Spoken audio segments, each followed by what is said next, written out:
When you're pregnant, it can be kind of confusing to know what activities are safe and what aren't. And sometimes women just get freaked out and try to avoid everything. And that probably definitely increases your chances of keeping you and your baby safe. But there are still some activities that are totally appropriate and fine. You mentioned specifically bowling. And bowling in and of itself should be safe. You just want to make sure that you try your hardest not to slip and fall. You don't want anything to come in contact with your abdomen, so hopefully no one's throwing a bowling ball at you, but that would be the biggest concern, and I would say falling on your back and hurting your belly.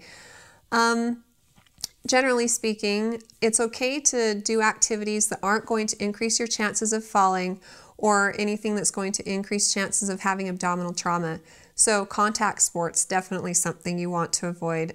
We actually saw a patient once who came in because she was the spectator at a dodgeball extravaganza, and she thought just because she was a spectator, her chances of getting hurt weren't very great, but of course we know there's lots of balls flying around, and one actually did hit her in the belly. So just be cognizant of things like that. A lot of pregnant women trip and fall up the stairs, and you can't protect yourself always from just, walking up the stairs. So just avoid things that you know are probably going to increase your risks of falling or having abdominal trauma.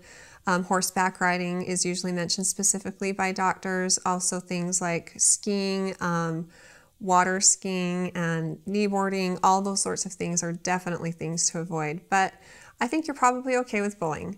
If you have any other questions for me, feel free to ask them on our Facebook page and recommend us to your friends and family too.